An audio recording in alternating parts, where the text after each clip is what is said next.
Barada, une émission couleur jeune. Une émission des jeunes pour les jeunes, pour la culture de la non-violence, la citoyenneté et le développement, pour mes frères, pour mes soeurs, pour mes potes. Une émission des jeunes pour les jeunes, pour la culture de la non-violence, la citoyenneté et le développement, pour mes frères, pour mes soeurs, pour mes potes. Barada pour des jeunes, Barada avec les jeunes, Barada couleur jeune, émission couleur jeune, Barada. Ce programme est de Search for Common Ground avec l'appui de la Banque mondiale. Fidèles auditeurs, mesdames et messieurs, vous écoutez Barada. Merci de votre fidélité à ce programme et bienvenue dans ce numéro de la semaine. Lorsqu'on enterre un être qui nous est cher, on enterre aussi une partie de notre propre âme. C'est avec cette citation du rappeur français Youssoupha que nous compatissons à la mort de notre confrère Elhadj Mohamed Koula Diallo, ce journaliste assassiné au siège d'un parti politique le 5 février à Conakry. Cet assassinat est le fruit d'une violence engagée entre les militants d'une même formation politique. Quelques jours avant ce meurtre, à Kankan, des élèves de 2 établissements secondaires s'étaient affrontés et ont saccagé les locaux des lycées Alpha Yaya et Samori Touré. Ce n'est pas surprenant que les jeunes soient acteurs de ces actes violents, car c'est une habitude dans notre chère Guinée. Quand il y a manif ou une situation de mécontentement, certains de nos frérots en profitent pour poser des actes malsains. Un état de fait qui choque pourtant certains jeunes, dont celui qui nous livre le témoignage du jour. Suivez et on se retrouve juste après.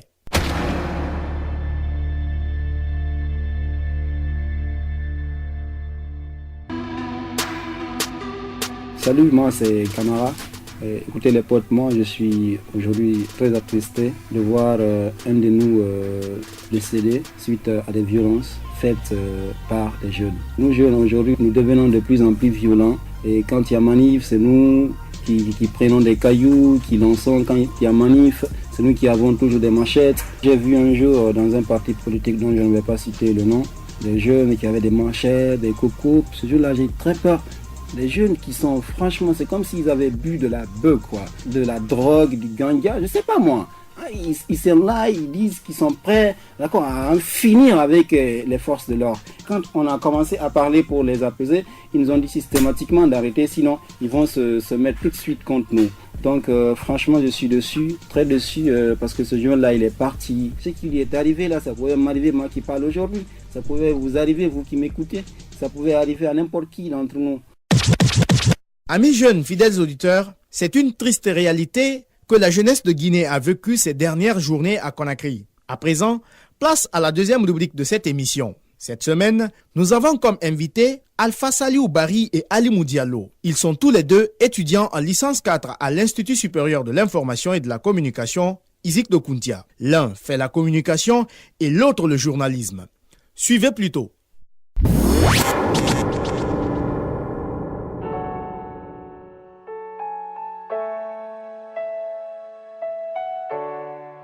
Bonjour Alpha Saliou Barry et bienvenue dans ce talk show de Barada. Merci Vicky et je suis très ravi d'être sur ce plateau. Ok, bonjour et bienvenue à toi Alpha Alimou Diallo. Merci Vicky et merci pour l'invitation. Rapidement les gars, on a tous écouté ce témoignage de notre ami Camara. Je commence par toi Alpha Saliou, quelle est ton appréciation de la situation? Ce qu'a dit mon confrère Camara est tout à fait vrai. C'est un constat vraiment alarmant et puis c'est factuel. En ce sens que les jeunes se livrent actuellement à toutes sortes d'activités violentes partout d'ailleurs. Je me rappelle un peu lorsque le président de la République disait que la jeunesse est une bombe à retardement. Et je pense qu'en quelque partie cela s'est réalisé lorsque le journaliste a été tué dans un parti politique de la place. Voilà, on va revenir à toi, tu auras le temps de développer tes idées. On va poser la même question à Alimou. Quelle est ton appréciation? Bon, on ne peut pas se réjouir d'une violence, quelle que soit la nature de cette violence. Nous avons tous écouté le témoignage de M. Camara, mais l'intervention de mon ami qui affirme tout, en se basant sur les propos du président de la République, il faudrait d'abord chercher à comprendre aussi qu'est-ce qui pousse ces jeunes à arriver à cette violence. Qu'est-ce qui les mène à cela et selon toi, rapidement, c'est quoi la cause de ces actes? Bon, moi je pense que la cause de ces actes de violence qui généralement faits par les jeunes est tout simplement parce qu'ils sont mécontents. Pour le cas de ce qui s'est passé au siège de ce parti politique, il y avait des préalables. Et ces préalables, tout le monde attendait à ce que vraiment qu'il y ait de la violence. Mais cette violence, par exemple, on ne pouvait pas penser que ça allait partir jusqu'à ce que mort d'homme s'ensuit. Mais pour tous ceux qui suivent l'actualité, savaient que quand même il y allait avoir quelques violences. Excuse-moi, tu étais d'accord aussi que tu étais préparé qu'il allait avoir violence face à cette situation? Oui, je m'attendais tout à fait parce que cette jeunesse que je disais préalablement dans mon introduction, c'est une jeunesse qui est habituée à la violence. Et je pense qu'à la différence de mon confrère, il y a quand même un problème. Et ce problème ici, c'est le problème d'éducation justement. L'éducation à la base n'est pas assurée. Et chez ces jeunes, c'est pourquoi on a mis l'accent un peu sur l'implication des parents dans l'éducation des enfants. Non, je vais un peu, non, vous allez m'excuser, je vais aller au bout de mes idées. Je vais un peu pointer du doigt l'État, mais tout en pointant d'un autre doigt les parents de ces enfants-là. Je pense que les parents n'ont rien à voir dans ce sens de l'éducation à ce niveau, à ces violences. Aucun parent au monde ne peut habituer son enfant à la violence, surtout à la violence publique. Quand il dit qu'il pointe du doigt de l'État, là je suis tout à fait d'accord. L'État devait prendre ses responsabilités, comme il y avait des préalables. Voilà. Au-delà de ce qui s'est passé à Conakry, à Kankan, 2 lycées ont été saccagés et un autre pratiquement incendié, les archives vandalisées. Pour vous, Alpha Saliou, est-ce qu'il y a toujours un manque d'éducation? Parce que là, nous sommes au-delà de Conakry. Est-ce qu'il y a un manque d'éducation à ce niveau-là aussi? Ben, tout à fait vrai, pourquoi pas? Parce que c'est vrai qu'à l'instar de vous, j'ai suivi avec vraiment beaucoup de mépris ces différentes destructions de ces établissements universitaires scolaires plutôt. J'étais vraiment très en colère. Ces enfants, pourquoi? Quelle était la raison? Si toutefois il y avait une raison qui pouvait les conduire à une telle violence, ils avaient toutefois à faire une pétition. On aime toujours pointer un doigt accusateur sur les autres. Alimou, tu ne penses pas que les jeunes doivent se remettre en cause par rapport à ces actes de violence? Bon, je pense que ce que vous dites, c'est vrai. Et vous allez convenir avec moi que en tout homme, en tout jeune, il existe une violence, quelle que soit la petitesse.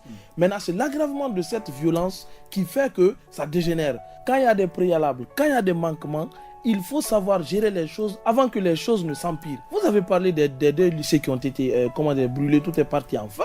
Mais si nous prenons les causes réelles, on n'a pas le temps, sinon j'aurais dû étaler cela. Vous allez voir que les responsables, que ce soit les responsables du lycée et d'administration, tout le monde était averti à cette colère qui devrait déchaîner. C'était le bon moment de cadrer ces jeunes. Et je pense que c'est le bon moment de dire à cette jeunesse d'arrêter ces violences. Okay. Mais de l'autre côté aussi, pointer du doigt à qui de droit? Alpha Saliou parlait des parents et toi, Alimou, tu parlais de l'État. Aujourd'hui, qu'est-ce que nous jeunes nous pouvons faire pour mettre fin à cette résolution violente de nos différentes situations à travers tout le pays? Bon, les jeunes doivent comprendre qu'il faut savoir maintenir sa colère. Il faut savoir faire recours aux institutions acquis de droit. Il faut savoir aussi gérer les choses sans violence. Quel est le comportement que les jeunes doivent adopter pour résoudre pacifiquement nos conflits? Je pense qu'ils doivent adopter un comportement majeur.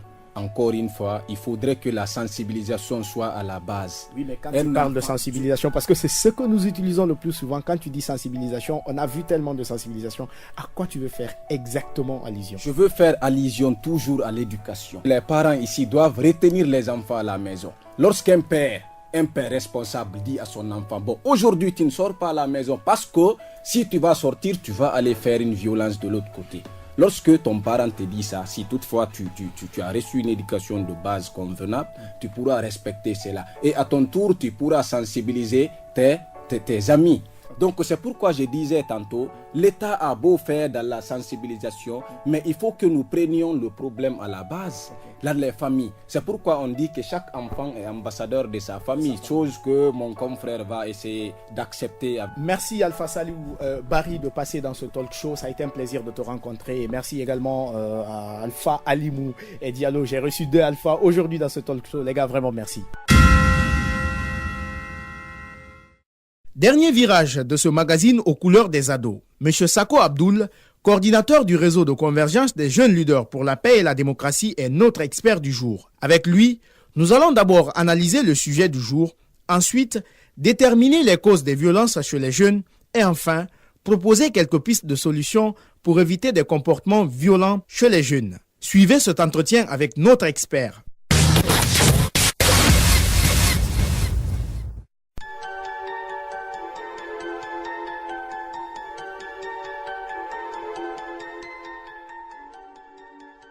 Vous venez de suivre un témoignage et un talk show. Globalement, quelle est votre analyse dessus?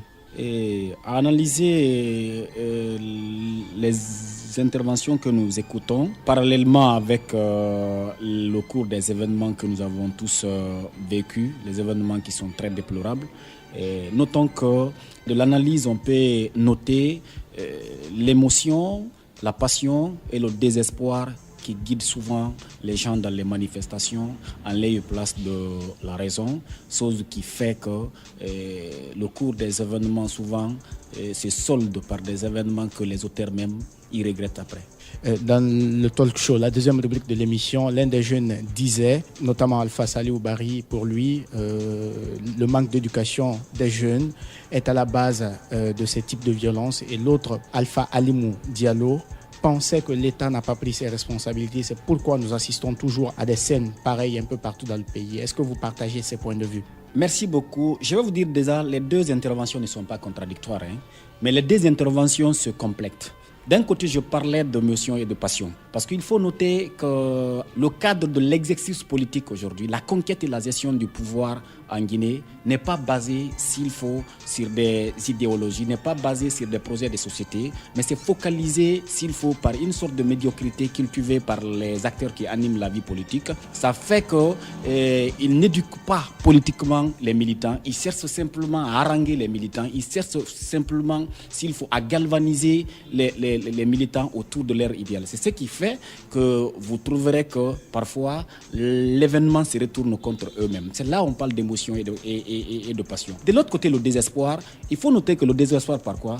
Parce que l'État guinéen, je disais pendant un bon moment, l'État a démissionné. Non seulement dans le cadre de l'éducation, mais aussi dans le cadre de la prise en compte des aspirations des jeunes par la lutte contre le chômage à travers des actions concrètes, des actions systématiques. De ce côté, il n'y a plus de confiance ici entre l'État et les populations, notamment les jeunes. Les jeunes n'ont pas confiance, s'il faut, aux collectivités qui sont en face d'eux. C'est comme si des gens qui ne peuvent les servir à rien. Dans ce cadre-là, on va droit à l'anarchie et à toute forme d'incivisme qui se concourt à des violences. Et il faut noter l'impunité aussi qui est cultivée par endroits. Justement, vu que vous parlez d'ailleurs d'anarchie, au-delà de l'événement du 5 février à Conakry, à Cancan, 2 lycées ont été pratiquement incendiés. Quels sont les comportements que les jeunes doivent adopter pour qu'on puisse éviter ces types de situations? Très bien. Nous, les jeunes, en quelque sorte, qui ont eu la chance vraiment d'avoir accès à un niveau d'éducation qui nous permet de contribuer, s'il faut, à la culture citoyenne, à l'apaisement.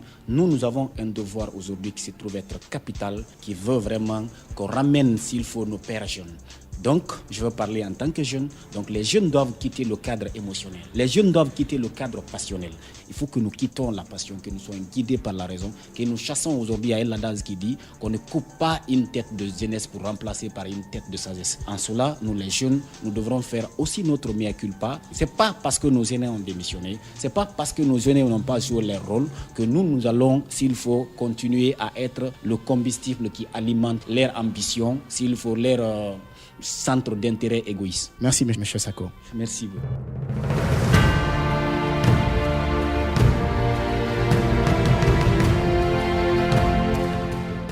Chers auditeurs, mes potos conscients de la team 224, la violence n'est pas le meilleur moyen pour résoudre nos problèmes quotidiens.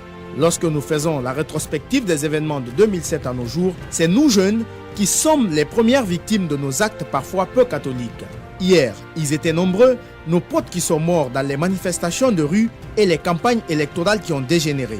Aujourd'hui, nous parlons de l'assassinat de notre regretté journaliste. Faisons donc en sorte que demain, on parle de l'épanouissement d'une jeunesse sans violence. Fini ce numéro de Barada de la semaine. Avant de se quitter, ensemble, dites avec moi, plus de jeunes morts par violence. Que l'âme d'Elhadji Mohamed Diallo repose en paix. Amen. Chers amis, la tradition voudrait qu'on se dise El Proximo.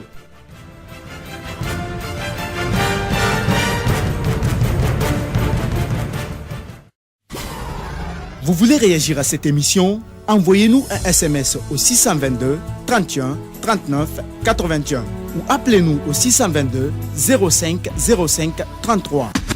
Vous pouvez également nous envoyer un mail sur guinea@sfcg.org ou nous suivre sur notre adresse Facebook Search for Common Ground Guinée.